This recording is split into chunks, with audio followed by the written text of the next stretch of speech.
buenos días, tengan todos ustedes. El Congreso de la República les da la bienvenida.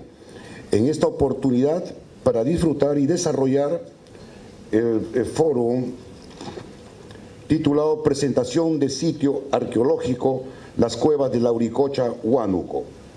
Este foro es propiciado y organizado por el despacho del congresista César Campos Ramírez, conjuntamente con el señor Carlos Pulido Camones y clérigos Villanueva Salvador del pueblo de Lauricocha, departamento de Huánuco. Queremos saludar también en la mesa de honor la presencia del señor congresista César Campos Ramírez. Igualmente la presencia, saludamos al señor congresista Edgar Ochoa Peso, vicepresidente de la Comisión de Cultura y del Congreso de la República. También nos acompaña en esta oportunidad el señor arquitecto doctor Alberto Bueno Mendoza de la Universidad Nacional Mayor de San Marcos. Igualmente también nos acompaña el señor historiador y magíster Víctor Nieto Bonilla. También nos acompaña el señor licenciado Antonio Felipe Gamonal Medina, director de Monumentos, y está en representación de la ministra de Cultura. Me estaba olvidando también del señor clérigo Alberto Villanueva Salvador, coordinador de este evento, en representación de las autoridades del caserío de Lauricocha.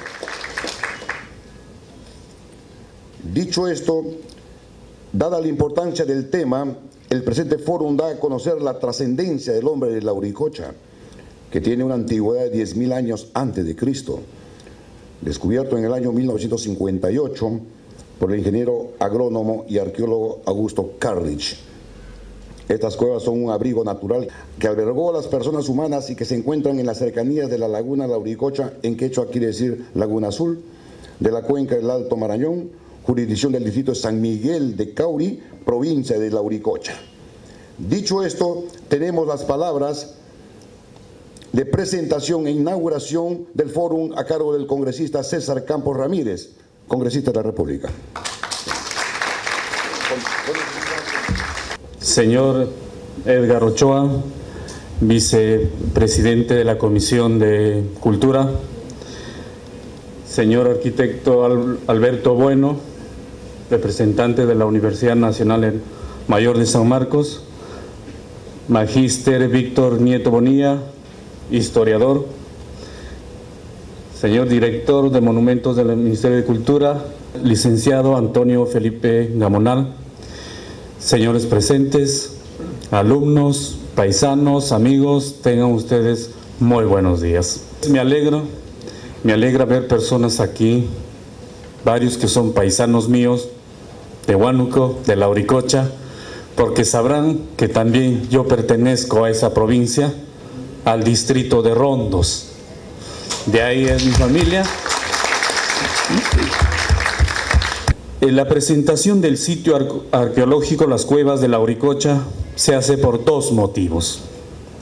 Y estos motivos trascendentales son: el primero, porque luego del descubrimiento de estas cuevas, que fue en el año 1958 y 59, por el investigador de ese entonces, Augusto Carlich, poco o nada se pudo hacer por nuestra provincia y por estos restos arqueológicos que pertenecen al Perú.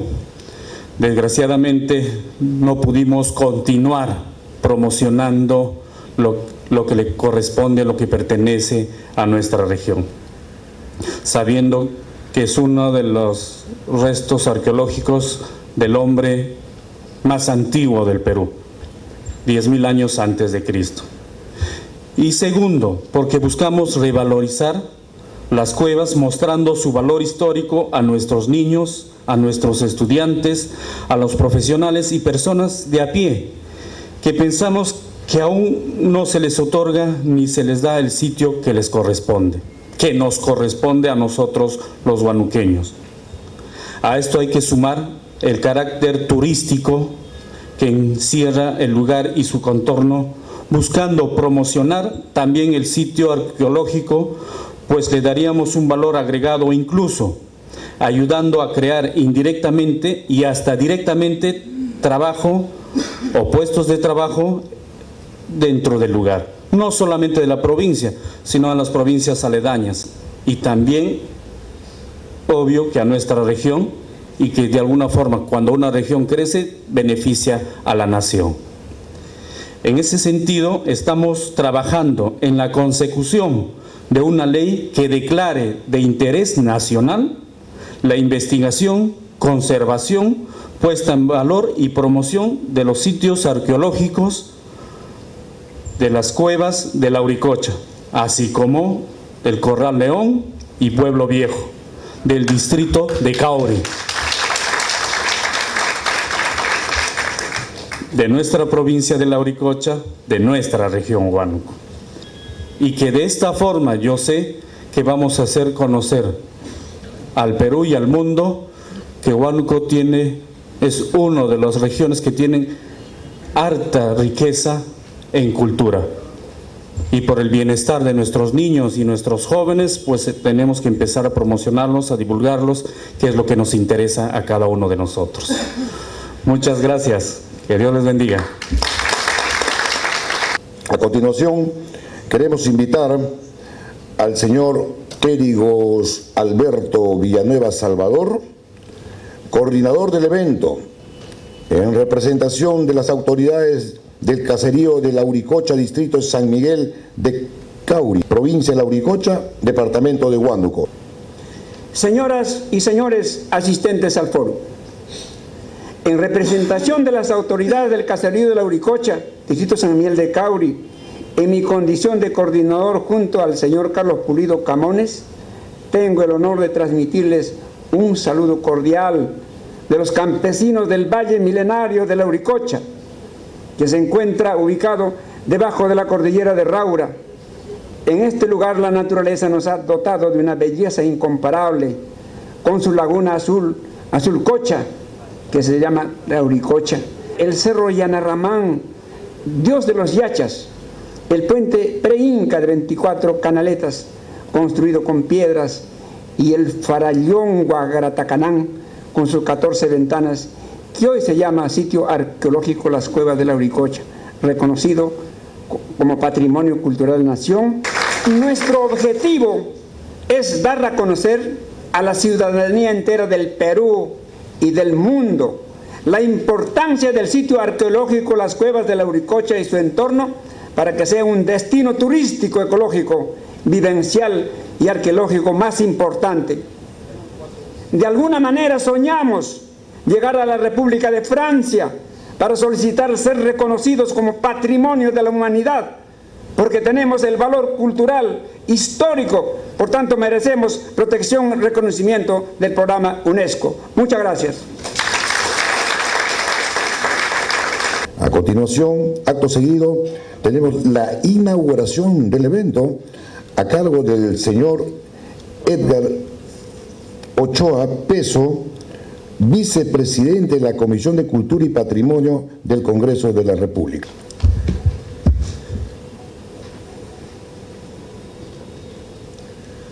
Qué honor, realmente qué honor estar aquí parado frente a ustedes, eventualmente como congresista y seguramente por siempre hasta los últimos días como profesor. Soy profesor Edgar Ochoa Peso, vengo del Cusco y tengo la responsabilidad de la vicepresidencia de la Comisión de Cultura y Patrimonio del Congreso de la República, y en representación del señor Palomino estoy aquí. Y siempre el compromiso del Ministerio de Cultura. Creo que a través del señor Antonio Felipe, reiterar nuestro compromiso con la cultura desde el Congreso de la República, y a su vez, distinguidos hermanos, hermanas peruanos, decirles que tengo el compromiso del presidente de la comisión y del mío propio, como congresista, como profesor, de respaldar la iniciativa legislativa que el congresista César Campos estará presentando en breve, y ojalá tengamos la oportunidad incluso de visitar y estar ahí in situ delante de ustedes el firmar y sellar la iniciativa legislativa que luego la trasladará al Congreso de la República y obviamente la Comisión de Cultura y Patrimonio del Congreso de la República, tengan la seguridad, va a aprobar. Somos una cultura agrocéntrica y somos agrocéntricos. Por eso digo, ¿qué misterio nos oculta la Auricocha? ¿Qué misterio nos ocultan los tatarabuelos de la Auricocha? Solo la idea y el privilegio de que lo podemos aprovechar turísticamente, o eventualmente la gran sabiduría expresada, por ejemplo, en su arte, de carácter social, ciertamente calificado como rupestre, pero una determinación cultural, artística del momento a través del cual nosotros podemos mirar en expresión lo que era la representación social.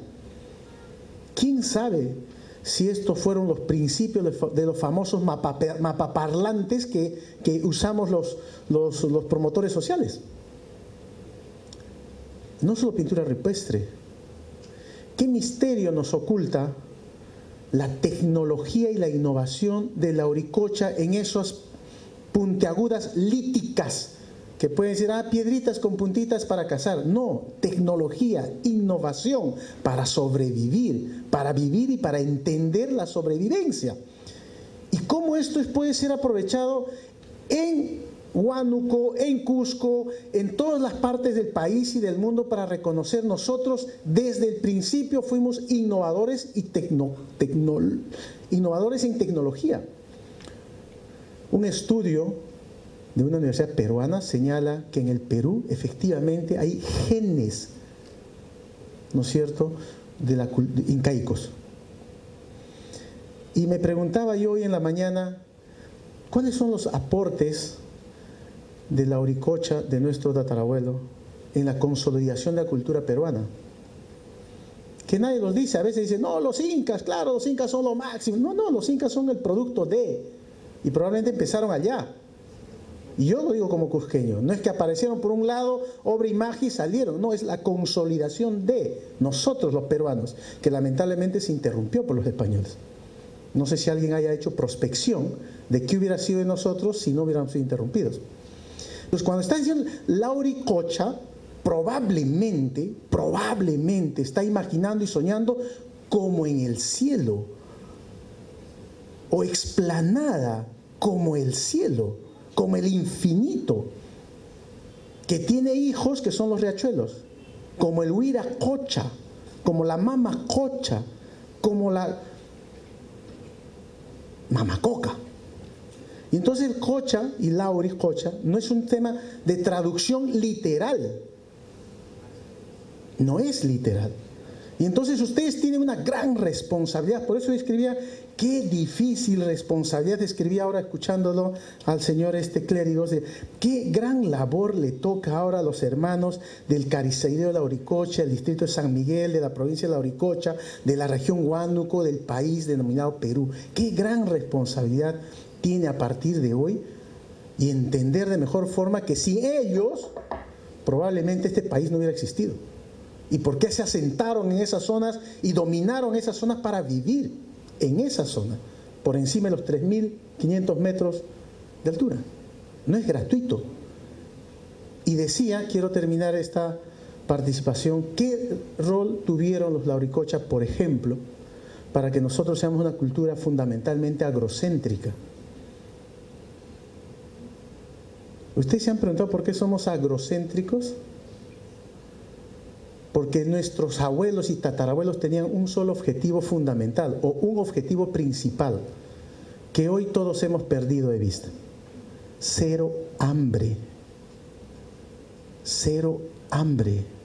Y por eso es que nuestros abuelos decidieron domesticar alimentos. Nuestros tatarabuelos dijeron cero hambre, y por eso domesticaron más de 3.000 variedades de papa, más de 3X variedades de frutas, de tal, de cual. Y por eso es que tenemos una rica gastronomía, por una determinación política de nuestros tatarabuelos, que nadie pase hambre. Valoremos a nuestros abuelos, no los identifiquemos solo para enterrarlos y llevar gente que los pueda mirar, que conocer al hombre de la Auricocha nos ayude a los huanuqueños querernos más, saber que somos una sola descendencia, que somos hermanos, que somos parientes, que no somos amigos, somos parientes. Ojalá que esto que señalamos, lo digo con mucha humildad, pueda ayudarnos a que podamos sentirnos orgullosos de ser peruanos, porque eso es la Auricocha, el orgullo que nos da la posibilidad de ser peruanos. Con esto me permito aperturar este evento tan interesante, no sin antes felicitar y agradecer a todos y todas la presencia. Muchísimas gracias.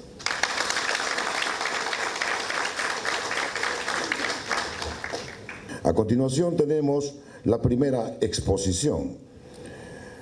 El tema, sitio arqueológico, las cuevas de la Auricocha, a cargo del señor arquitecto doctor Alberto Bueno Mendoza, de la Universidad Nacional Mayor de San Marcos.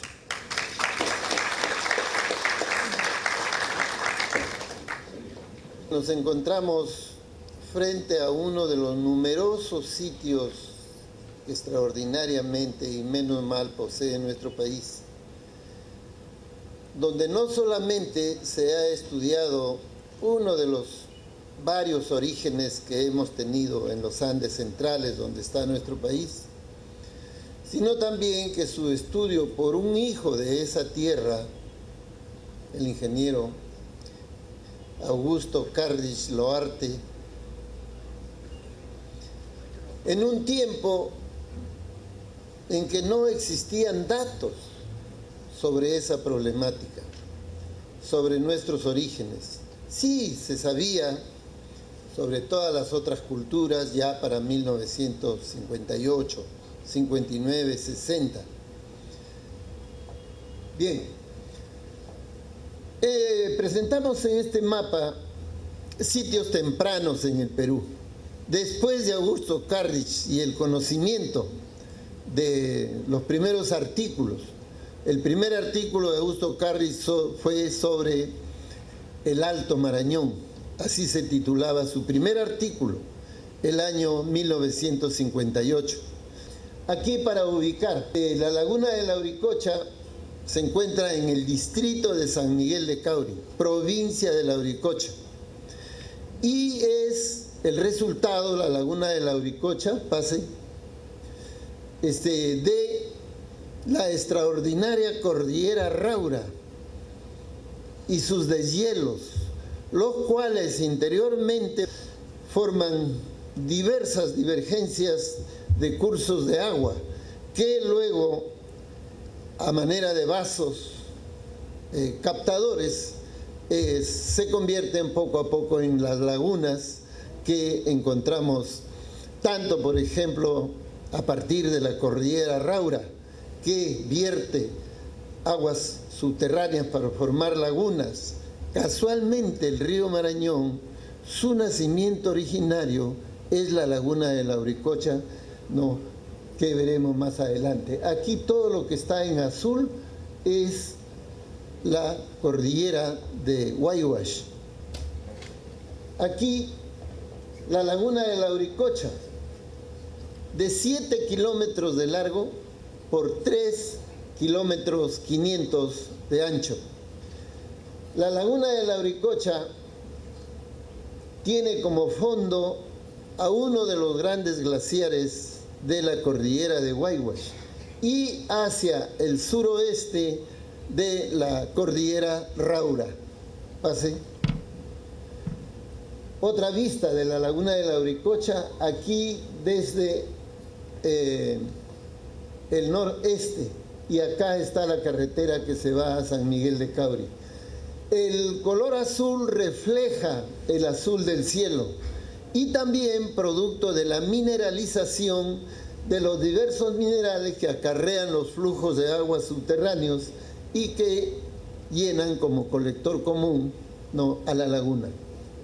Y aquí el gran cerro de las 14 ventanas, como llama el campesinado antiguo probablemente y actual, porque los actuales, que suman como unos 48 a 50 habitantes en el pequeño valle de la Auricocha, lo llaman de la misma manera. Se puede ver una punta más alta hacia el noreste, otra más baja y la parte baja. Y en la parte inferior, aquí el área de las cuevas. La cueva se encuentra en el pie de la elevación del cerro 14 Ventanas. Y no es una falda baja, es el pie exactamente. Aquí vemos un interior más amplio. Aquí está otro de nuestros amigos que promocionan la Auricocha hasta el fin de sus días. Ahora, evidentemente, este pequeño cuadrado que se ve acá puede ser la huella que ha quedado de la excavación de Augusto Cárdisch. ¿Por qué? Porque los arqueólogos excavamos midiendo,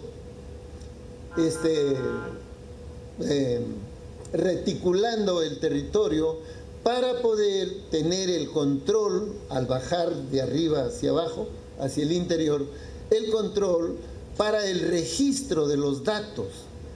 Y aquí este es el abrigo de Chaclarragra, no en las cuevas de la Auricocha, donde él encontró este chaco o chacu, es decir, la cacería de los camélidos. Aquí estamos nosotros, o sea, nuestros ancestros, ¿no?, que se encuentran en forma de silueta. Y aquí se encuentra, por ejemplo, con un artefacto en la mano derecha que termina en una punta, mientras que en el otro lado tiene otro artefacto agudizado en uno de los lados. Y aquí esta vicuña tiene clavado un artefacto de este tipo. ¿Ve? Lo tiene clavado en el lomo. Entonces, se trata de una cacería de vicuñas. Los huesos de vicuñas han sido encontrados en las cuevas de la Auricocha, tanto en L1, menos en L2. En L2, o sea, en la Auricocha 2, en el estrato 2, encima del L1, el L1 es el del fondo, casi ya a la roca madre de la cueva. La Auricocha 2, 5.200 años antes de Cristo, con la cuenta larga, 7.000, ¿no?, pero con la cuenta corta, 5.000. Entonces, ¿en qué se sitúa esta cacería? Y aparecen los huesos en la capa correspondiente de L2 en el sitio, muy bien reconocido por el ingeniero Cárdisch. De los datos de L1, el ingeniero Cárdisch se encontró que la cacería más antigua del área era de cérvidos, tarucas de cérvidos, y estos cérvidos se encontró un 68% en término estadístico, de manera que este 68% es de huesos de cérvido y un 28% de camélidos. Pero en la Auricocha 2 cambia. La mayor cantidad de camélidos no es un % de más del 70%, mientras que un escaso 20% es de cérvidos. Entonces quiere decir que de L1 a L2, que hay como 2000 y pico de años de diferencia, primero había cantidad de cérvidos en el área. Los cérvidos, probablemente al conocer por el olfato a su matador, se fueron de esos hombres que vivían allí en la Auricocha. Se fueron, fugaron, mientras que fueron llegando las vicuñas, que ya fueron objeto de importancia y por eso fueron pintados. Pase. Bien, aquí tenemos un gran sitio con pinturas rupestres del Alto Marañón, la cueva del Llullaj Machay. En la cueva del Llullaj Machay hay 4 paredes rocosas con la pintura rupestre de grandes camélidos. Acá no son vicuñas como en el anterior, aquí son guanacos, porque tampoco son llama. Cada uno tiene su morfología, o sea, su silueta, cada uno. Por ejemplo, la alpaca es regordeta, bajita, y su cuello bien cortito, gordo, y su cabeza bien chiquita. Hay varios tipos, como 5 o 6. El guanaco es el más grande de todos, y según los estudios es el padre del llama y es el padre de la vicuña. En la naturaleza se deben haber entrecruzado, ¿no? Y, por ejemplo, de el cuello delgado, véase, el cuello delgado, y ligeramente inclinado, ligeramente, bueno, la naturaleza cambió, o sea, evolucionó algunos de los nacimientos nuevos y se fue enderezando su cuello para que luego lo conozcamos como llama. Pero la evolución empezó, ¿no?, con el guanaco. Luego se considera que la alpaca ya debe ser de la cría de la vicuña o quizás del guanaco con hembras llama, ¿no?, que también evolucionaron a una nueva forma. Total, son 6 los camélidos que tienen esto. Y aquí demuestra que Huánuco era extraordinariamente un área que estaba llena de mamíferos que permitieron, ¿no?, la vida del hombre antes del descubrimiento de la horticultura. La horticultura es previa a la agricultura. El desarrollo de la horticultura, chacras pequeñas como jardincitos, ¿no?, ya a chacras más grandes para la agricultura. Pase. Acá tenemos 4 tipos de artefactos líticos. Total se han reconocido 10 tipos de artefactos líticos. Este de la base redondeada es el más antiguo, L1, y que, por supuesto, los lados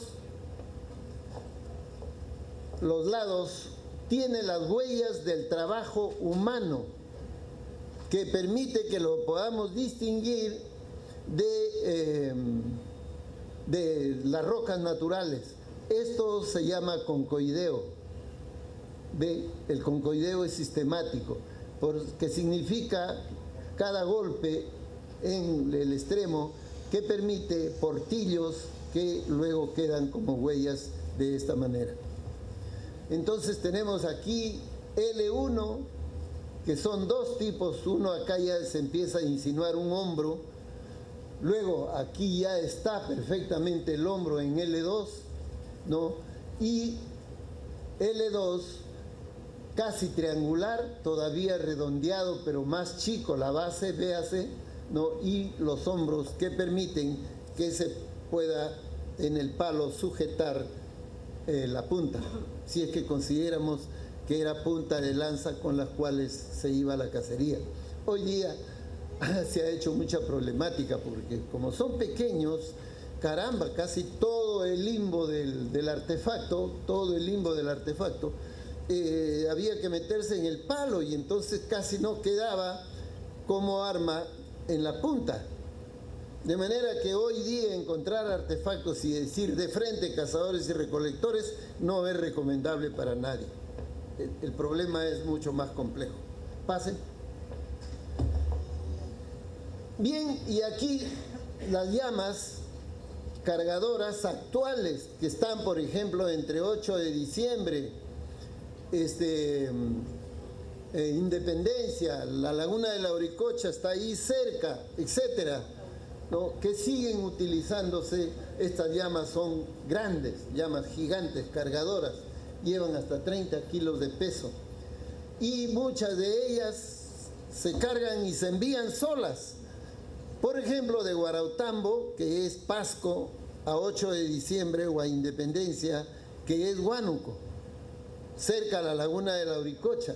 No, ellas solitas van por el camino del Tahuantinsuyo.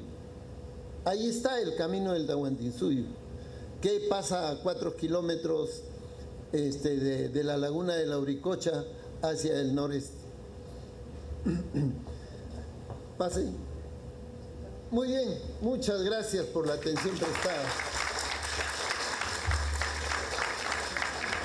Fueron las palabras del doctor Alberto Bueno Mendoza de la Universidad Nacional Mayor de San Marcos. Muchas gracias, doctor.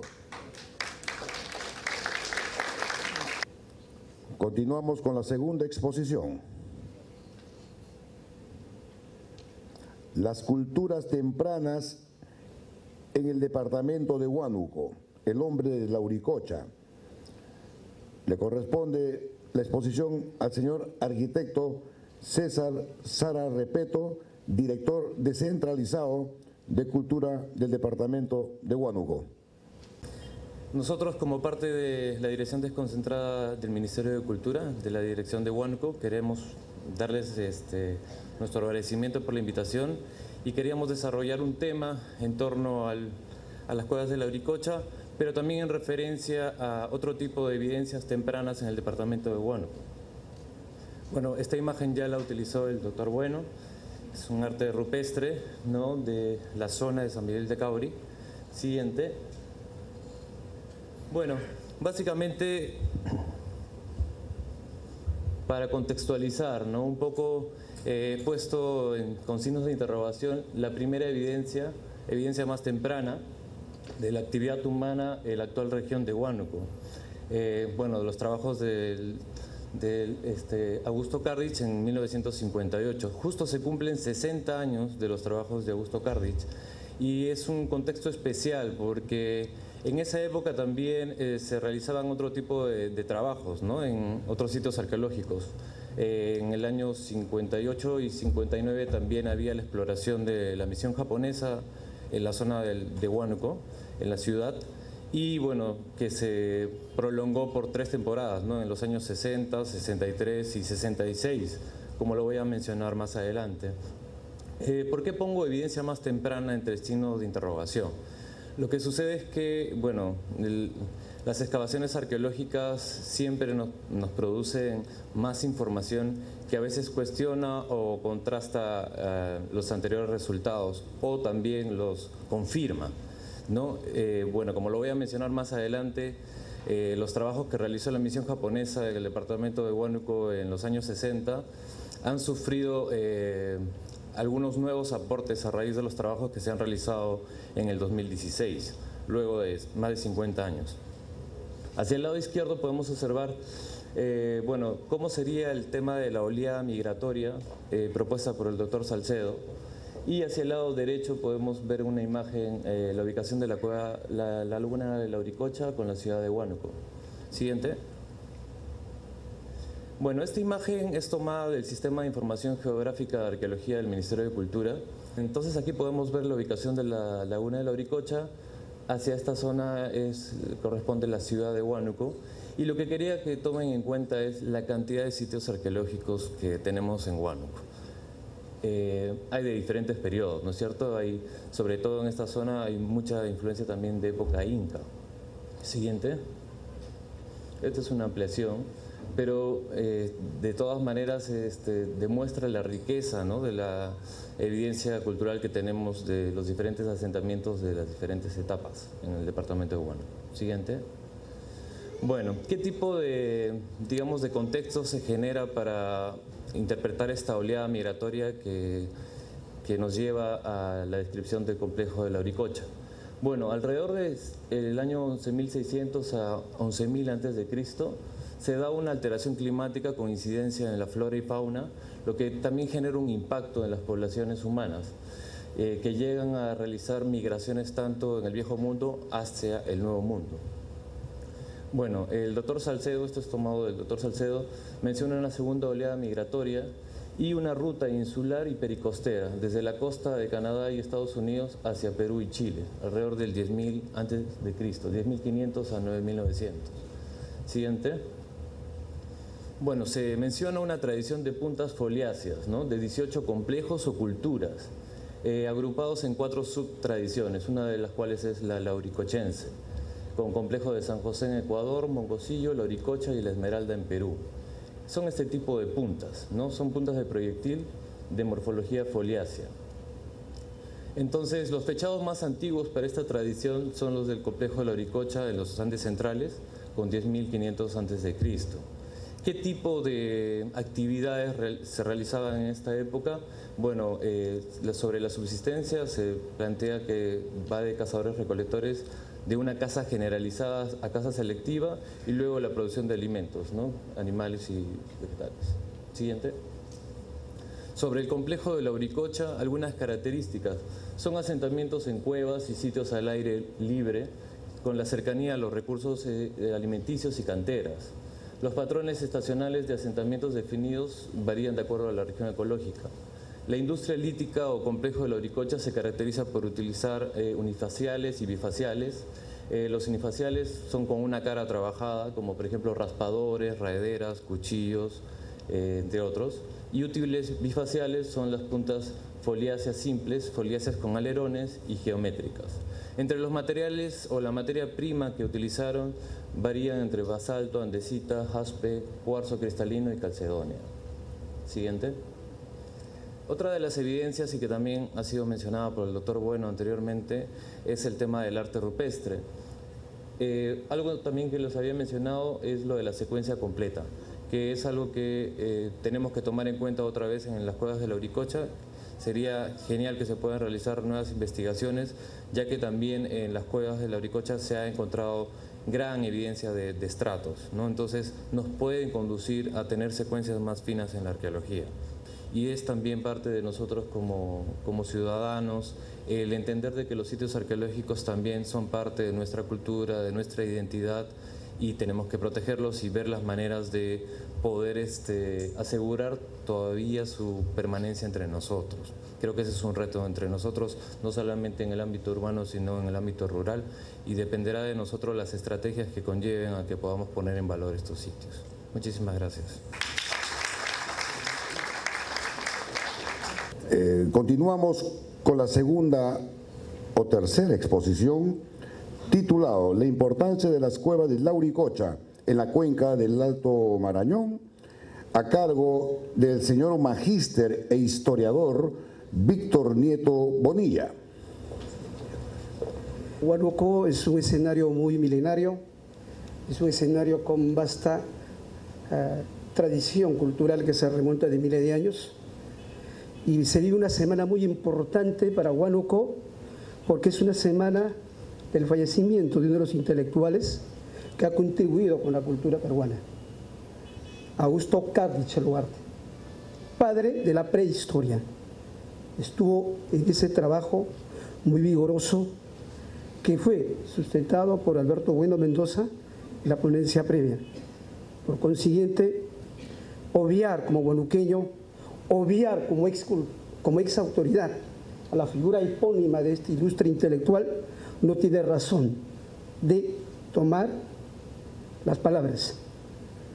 Entonces, la importancia de la cueva de Lauricocha en la cuenca del Alto Marañón, ahí lo vemos, un conjunto de evidencias desde las pinturas rupestres, Yarupajá, todo el gran avance, y en los Andes del Perú se han llevado a cabo estas investigaciones en base fundamentalmente a trabajos arqueológicos, y ahí está la presencia de Augusto Carlich, que ha desarrollado un conjunto de investigaciones desde 1950, últimos trabajos, por ejemplo, el mito de Yanarramán, el mito que describe la génesis, quizás también de la cultura andina de Huánuco. Ahí están las pugnas de las jircas en función de la creación de la especie humana. A continuación tenemos la siguiente exposición, titulado Los esqueletos de Lauricocha, nuevos descubrimientos, a cargo de la señorita arquitecta licenciada Elsa Lucila Tomasto Cajigao de la Pontificia Universidad Católica del Perú.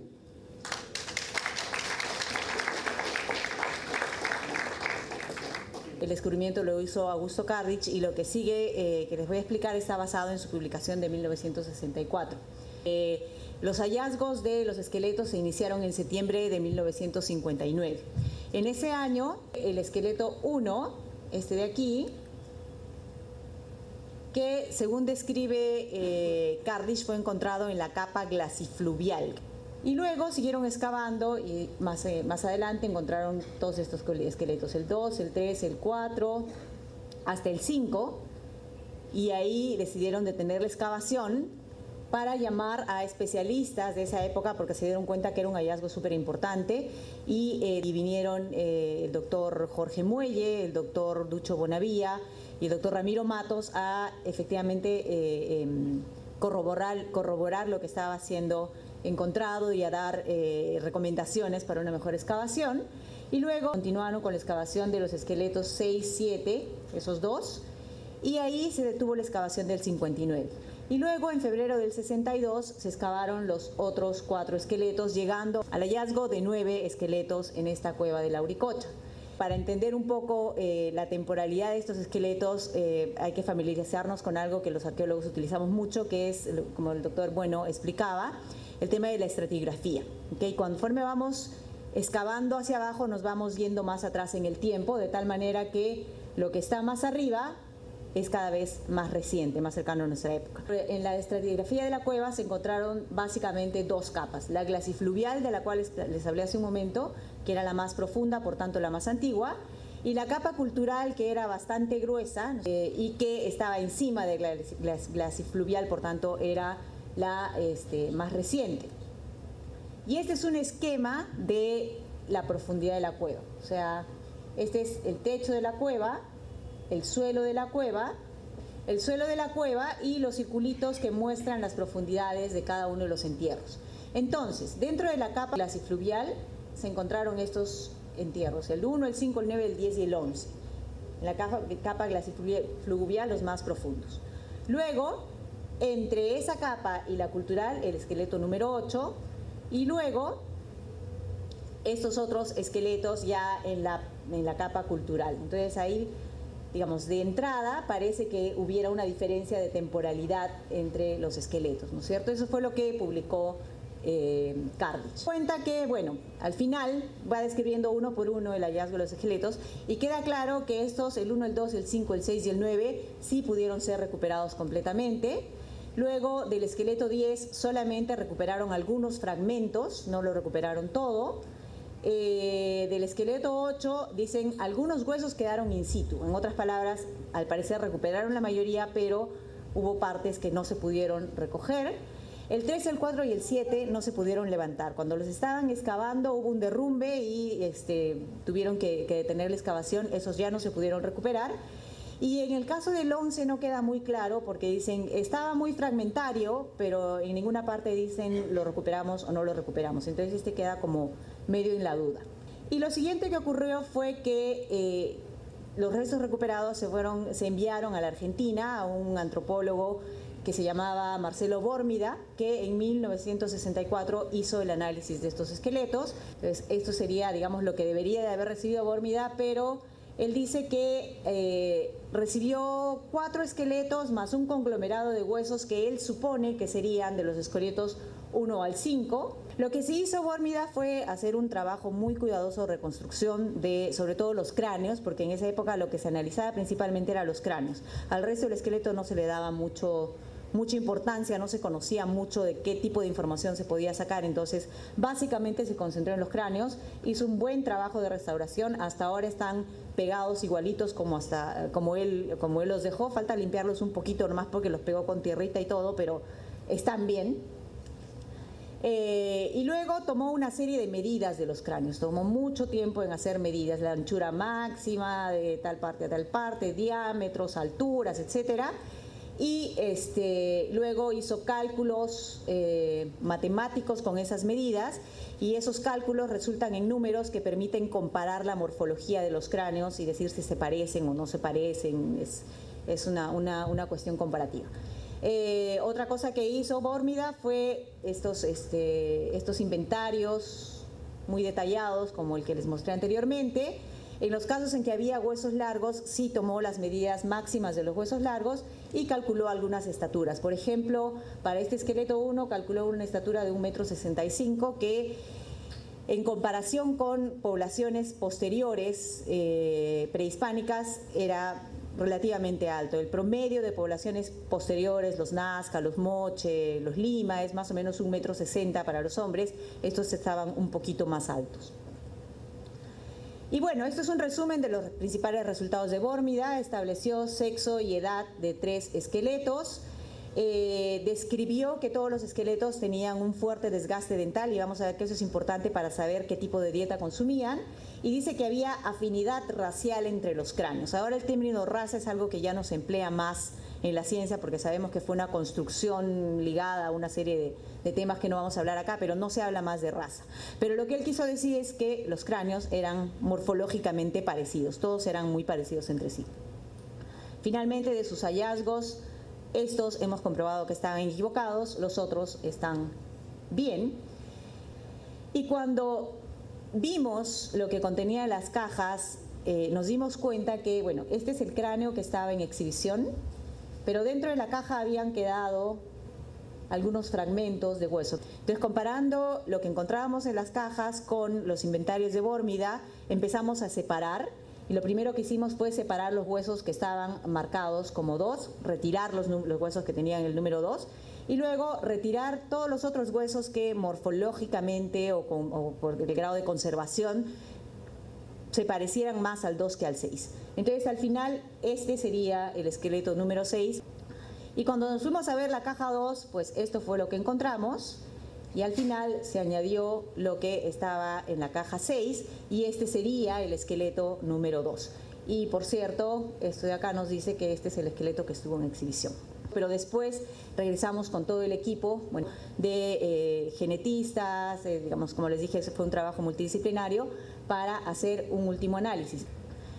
Y ahora sí viene el tema de los nuevos descubrimientos. Hicimos 3 tipos de análisis: el análisis osteológico, que es analizar los huesos en sí; el análisis genético, el ADN, y aplicamos nuevos fechados. Y estos son los resultados. El esqueleto número 1, que para recordar dónde estaba en la cueva, estaba ahí, estaba al fondo de la cueva, en las capas más profundas. Hay una imagen de lo que finalmente está ahora en el museo. Al aplicarle el fechado, la mala noticia es que no es tan antiguo como lo que había pensado Kardich, porque Kardich analizó sedimentos y mezcló materiales. Además, no llegó a analizar los huesos de los individuos, porque en esa época no existía la tecnología para hacerlo. Ahora sí se puede, con un pedacito muy chiquito, se puede analizar huesos humanos. Y el fechado que se le ha asignado ahora es este, ¿no? Más o menos 6.600, 6.500 antes de Cristo. Como explicaba el doctor Bueno, con la data larga serían más o menos 8.500 años de antigüedad. El sexo femenino, morfológica y genéticamente, los huesos dicen femenino, el ADN dice femenino. No pudimos establecer la edad precisa, pero sabemos que es un adulto. Tenía un fuerte desgaste dental, como se puede ver en esta foto de Kardich. Prácticamente ya no hay corona del diente, que es la parte blanca que todos queremos tener bonita para sonreír. Ya prácticamente no había. Estaba todo desgastado, y eso es muy frecuente en poblaciones de cazadores-recolectores que comen cosas muy duras. Entonces los dientes se desgastan muy rápido.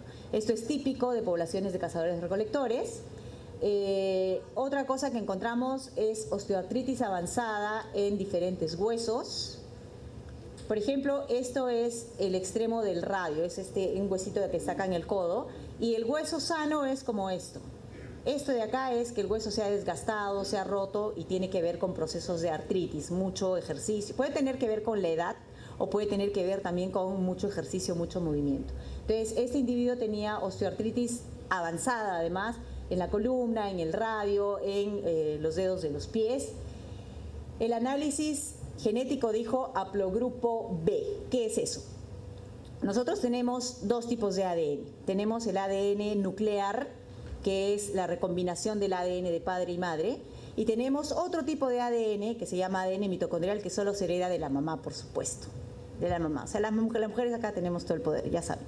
Entonces, este ADN mitocondrial Es más chiquito, es redondito, es mucho más fácil de analizar en ADN antiguo y por tanto digamos, hay mucha información al respecto. Y lo que han encontrado los genetistas es que hay como linajes, digamos, al decir haplogrupo es como decir el apellido de un linaje de seres humanos. Y en el mundo hay, no sé, 25, 30 haplogrupos en total, y en América solamente hay 4, A, B, C y D. ¿Okay? Entonces, y bueno, y esos linajes se subdividen en ramitas cada vez más chicas. Entonces, este individuo de la Auricocha es del haplogrupo B4. Un poco para tener más información, en la actualidad la mayoría de peruanos o de personas en América que tenemos ADN nativo, digamos, la mayoría en el Perú es B. ¿Okay? Entonces este está más o menos como la mayoría en el Perú. ¿Qué más se pudo saber? El grupo sanguíneo, el O, que es el típico también, el tiene mayoría, creo que la segunda mayoría en poblaciones nativas, y una serie de información en la genética del comportamiento. Esto significa que había segmentos del ADN relacionados con conductas de riesgo, impulsividad, inhibición reactiva limitada y agresión. Y una cosa además que es muy importante, este individuo era susceptible a enfermedad aguda de montaña. En otras palabras, sufría de soroche. O sea, más allá del soroche, el soroche es simplemente que subo y me duele la cabeza un rato. No, la enfermedad aguda de montaña tiene que ver también con el tema de la oxigenación, los glóbulos rojos. O sea, esta persona era susceptible a esta enfermedad. El siguiente individuo, la Auricocha 9, nuevamente en las capas profundas. Este es el niñito que Bórmida no analizó. El fechado, un poquito más antiguo que el individuo 1, más o menos, bueno, por ahí. El sexo solamente se pudo determinar genéticamente porque en los huesos no se puede determinar sexo. Era un hombre de 2 a 4 años de edad. El haplogrupo mitocondrial A2, otro que ahora ya no es tan frecuente entre los peruanos. Sí existe, por supuesto, pero no es tan frecuente. También se pudo determinar el haplogrupo del cromosoma Y. Este es otro tipo de ADN que está en el ADN nuclear y que le heredan solamente los padres a sus hijos varones. ¿Okay? Y nuevamente en América el haplogrupo más frecuente es el Q1, mejor dicho el único que hay, y ese se subdivide en varias ramas y este individuo pues cae dentro de estos haplogrupos o estos linajes nativos americanos. Nuevamente la genética del comportamiento con todas estas mismas formas de conductas de riesgo, etcétera, etcétera, pero este individuo ya no era susceptible a la enfermedad aguda de montaña. El Auricocha 8, nuevamente en la cueva, y este es el que se encontraba entre las dos capas, ¿ok? Solamente hay un cráneo, no se pudieron hacer fechados de este individuo, tampoco se logró hacer, no, ADN sí, pero no se estableció el haplogrupo. No tiene fechado radiocarbónico, pero como estaba entre las dos capas, lo más probable es que haya estado, digamos, no haya sido tan antiguo ni tampoco tan reciente. Y bueno, ¿qué cosas? Masculino, adulto, no tenía dientes, sin embargo tenemos dudas de que este maxilar, lo que vemos acá es el paladar. Entonces estamos en duda de si este paladar le corresponde realmente a este individuo o no. ¿Por qué? Porque tiene esta infección severa que en realidad está muy marcada en el individuo que vamos a ver después. Entonces, por eso, bueno, no tenía dientes y tenía una infección severa, sí, pero ¿era realmente esta parte del esqueleto de este individuo? No sabemos. Pero nuevamente, el mismo tipo de información genética en relación al comportamiento. Luego la Auricocha 2, la ubicación en la cueva. Fechado radiocarbónico ya es mucho más reciente, masculino, tanto por la forma como la genética, aproximadamente 25 años, 1,66 m de estatura, fuerte desgaste dental como el anterior, seguían comiendo cosas bastante duras y en este caso las evidencias severas de una infección severa en diferentes partes del hueso. O sea, el hueso sano debería ser como esto, acá está destruido, esto es parte de la rodilla, esto es parte del codo, debería de ser llanito, tiene una serie de porosidades, Igual acá debería ser llanito, está todo destruido, poroso, entonces este individuo sufría de alguna infección muy fuerte que duró largo tiempo, pero no sabemos exactamente infección por qué, de qué tipo. ¿Qué más? Robusto, con cambios degenerativos, es decir, estos cambios artríticos en las rodillas, pero en este caso es un individuo joven, sabemos que tiene 25 años. Entonces los cambios en las rodillas nos están diciendo que utilizaba mucho las rodillas. Tener artritis a los 25 años no es, digamos, lo más frecuente, es una persona que fue muy activa. Bueno, pasaba mucho tiempo en cuclillas, haplogrupo mitocondrial, otra vez el A, otra vez el Q1, etcétera, del Y, grupo sanguíneo O, como el anterior, las mismas características de genética del comportamiento y, como el anterior, poco susceptible a la enfermedad aguda de montaña. Y finalmente, la Uricocha 6, que está aquí, bastante arriba, como ven en la estratigrafía, y el fechado sí es formativo, este es muy reciente, masculino, 40-45 años, y una de las cosas que había pensado Cardiff fue que era el cráneo con deformación craneal más antigua. Lo que él publicó fue este aplanamiento en la parte de atrás de la cabeza. Entonces, sí, parece un cráneo deformado y si es que se tenía ese fechado tan antiguo, era, ¿no es cierto?, la deformación más antigua, pero ya sabemos ahora que no es tan antiguo y en realidad no es que estuviera deformado, sino que está roto.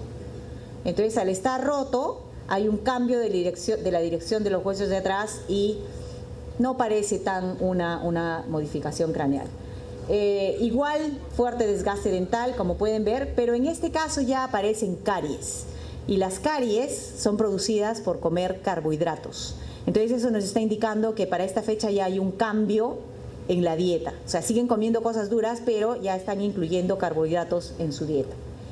Nuevamente, indicadores de infección, pero esta infección estaba curada. En el caso anterior era una infección con la que el individuo murió, estaba enfermo cuando murió. Igual un individuo robusto, nuevamente haplogrupo A en las mitocondrias, el mismo haplogrupo de Y, grupo sanguíneo el mismo, las mismas características de comportamiento y nuevamente poco susceptible a la enfermedad aguda de montaña. Entonces, bueno, de todo esto, ¿qué cosa es lo que obtenemos? Primera cosa, no perdimos al hombre más antiguo, no es el más antiguo. Como esqueleto tal vez, o sea, sí, es el esqueleto más antiguo encontrado. Hay otro que se ha encontrado recientemente en la zona de Tacna, Moquegua, por ahí, en una cueva que se llama Cuncaicha, que es más o menos de la misma época. Pero sabemos que, digamos, no es el primer hombre que llegó porque hay evidencias de artefactos más antiguos, ¿ok? Pero lo que hemos ganado es perspectiva en adaptación hacia la altura, porque nos damos cuenta primero que la dentadura de cazadores, esa con mucho desgaste, ocurre a lo largo de la secuencia, pero somos capaces de identificar en qué momento ya se están introduciendo otro tipo de alimentos, los carbohidratos. Luego, en toda la secuencia hay indicadores de una vida ardua. Hay los cambios degenerativos, las inserciones musculares que nos dicen que eran robustos, los marcadores genéticos de conductas de riesgo, había que ser arriesgado para sobrevivir en esas, digamos, en esas circunstancias. Y estos indicadores ocurren en toda la secuencia, desde los más antiguos hasta los más recientes. La susceptibilidad de enfermedad aguda de montaña en uno de los más antiguos, pero no en los demás. Entonces ahí vemos como que los primeros sufrían, pero después poco a poco se fueron adaptando. El hecho de tener infecciones crónicas, todavía no tenemos métodos capaces de decirnos exactamente cuál era la infección, pero quién sabe en el futuro se pueda desarrollar algo que nos pueda decir exactamente qué fue lo que enfermó a estas personas. Y finalmente la información genética, esto que les hablaba de los haplogrupos, corresponde perfectamente con los otros haplogrupos, todos los que ingresaron por Beringia.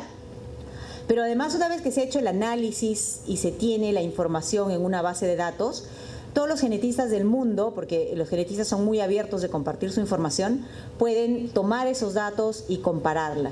La última publicación que se ha hecho con resultados del hombre de la Uricocha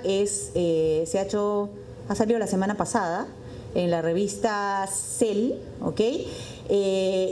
y digamos, el ADN de este hombre de la Auricocha se ha comparado con los de, no me acuerdo cuántos son, como 80, de diferentes periodos y de diferentes lugares de América, y eso ha permitido determinar que hacia Sudamérica llegó no solamente una ola migratoria, sino hasta 3. Y bueno, seguramente cuando sigan los estudios eso va a seguir cambiando, pero digamos lo que quería resaltar acá es que el hombre de la Auricocha sigue dando información a la ciencia, ya no a nosotros, pero sí a los otros genetistas que han seguido combinando y mezclando esa información. Y bueno, eso es todo. Muchas gracias. A continuación invitamos al licenciado señor Antonio Felipe Gamonal Medina, director de Monumentos, que viene en representación de la ministra de Cultura para dar la clausura de este fórum. Yo creo que queda claro en este panel la importancia de la investigación para la puesta en valor y uso social de nuestro patrimonio. Todo lo que queremos hacer para el uso público, donde incluye el uso turístico, pasa primero por la investigación, ¿no? Nosotros desde el Ministerio tenemos la función de administrar el patrimonio cultural de la nación, pero no lo podemos hacer solos. Ese es un trabajo intersectorial. Y no me refiero solo al Ministerio, me refiero también a los gobiernos locales, a los gobiernos regionales, que en sus leyes orgánicas tienen funciones bien específicas respecto a cuál es su rol en la conservación de nuestro patrimonio. Como ministerio tenemos que dar las pautas de cómo lograr esa gestión participativa.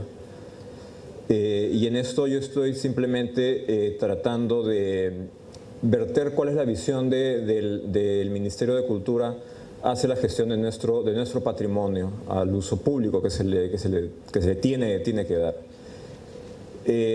Como Ministerio creamos los lineamientos, pero tenemos que buscar las maneras para que sea la propia comunidad, a través de asociaciones locales, a través de gobiernos locales, a través de gobierno regional, universidades, ONGs, en fin, para que sean ellos quienes gestionen nuestro patrimonio con los lineamientos que se puedan dar desde el Ministerio de Cultura. Ahora bien, el tema turístico es un tema que siempre está presente con respecto a la gestión de nuestro patrimonio, y de hecho en la ley de creación del Ministerio de Cultura se plantean como funciones compartidas la necesidad de hacer coordinaciones con el MINCETUR justamente para el uso de nuestro patrimonio desde la línea del turismo cultural. ¿Ya? Entonces, lo primero, antes de poner en valor un sitio, es qué investigación tenemos atrás, porque si no, ¿qué información le vamos a dar a los visitantes? Empezando por la propia comunidad. Cuando hablamos de turismo, estamos hablando en primer lugar del turismo local, interno. El turismo receptivo ya vendrá por añadidura cuando el sitio esté bien gestionado, ¿no? Pero nuestro público objetivo es la población local. Lo que queremos es que las poblaciones asentadas alrededor de los sitios arqueológicos sean los primeros en conocer su patrimonio, el valor de su patrimonio. Y eso solo se puede lograr con investigaciones. Y esas investigaciones, por ejemplo, hemos visto acá una serie de exposiciones con un contenido bastante arqueológico, ¿no? Que a veces si uno no es arqueólogo dice, ¿de qué me están hablando? El reto es entonces transformar ese lenguaje en un lenguaje que lo entienda el alumnado. Entonces hay que trabajar con la Gerencia Regional de Educación, con la SUGEL a nivel nacional, ¿no? Para poder trabajar currículas locales específicas con contenidos locales específicos de acuerdo al patrimonio cultural de cada región. Entonces es un trabajo que tenemos que hacer desde el ministerio, tenemos que trabajar de manera más intersectorial. Entonces es un trabajo compartido. La puesta en valor para el uso público, donde incluye el uso turístico, como les digo, es un tema muy delicado. La Auricocha, si mal no recuerdo, aquí lo tengo apuntadito, se declaró como Patrimonio Cultural de la Nación en el 2004, pero no fue solamente las cuevas de la Auricocha, fueron 9 sitios en total que fueron declarados como Patrimonio Cultural de la Nación con esa resolución. Entonces, no nos olvidemos del contexto en el cual se insertan las cuevas de la Auricocha y no tomarlo como un elemento aislado, en primer lugar. En segundo lugar, el tema del turismo cultural tiene que pasar por la opinión de las direcciones regionales del MINCETUR. O sea, la idea no es poner en valor un sitio porque se nos ocurra o porque hay una buena intención de algún alcalde, sino tenemos que pensar en circuitos turísticos. ¿Está el recurso cultural preparado para recibir flujos de visitantes? ¿Hay infraestructura mínima como para recibir visitantes y no poner en riesgo el valor cultural del sitio? ¿Está insertado con un circuito turístico local? Entonces, todas esas preguntas tenemos que hacernos antes de pensar en la puesta en valor de un sitio, sobre todo de un sitio de la importancia de las cuevas de Lauricocha. No nos olvidemos también del espacio natural en el que se inserta.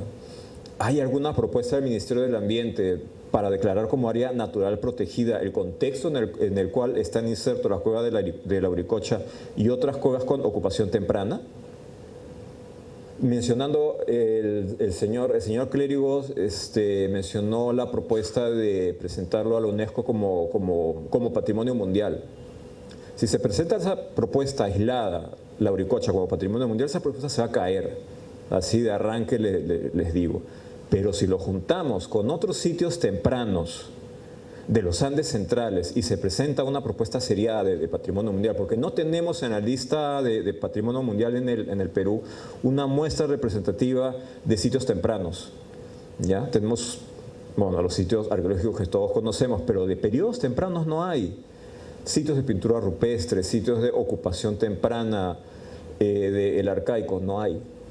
Entonces sí se podría pensar en una propuesta seriada de sitios tempranos de los Andes centrales, donde Lauricocha sería uno, y otros sitios que tengan investigación, porque hay varias condiciones que la UNESCO pone para evaluar las nominaciones que un Estado parte les presenta para que sean declarados como patrimonio mundial, y el expediente de nominación es bien estricto. Entonces tiene que tener investigación, tiene que tener un sistema de gestión implementado, cosa que no hay ahorita en Lauricocha, y justamente con el señor Clérigos estamos viendo la suscripción de un convenio de cooperación entre el Ministerio de Cultura, la Municipalidad Distrital de Miguel de Cauri y el caserío de Lauricocha. Pero acá tiene que estar insertado también la Dirección Desconcentrada de Cultura, la DIRCETUR, ¿no? ¿Qué opina la DIRCETUR? Lauricocha está mapeado como parte de un recurso turístico importante en la región. Hay un circuito en el cual se pueda insertar.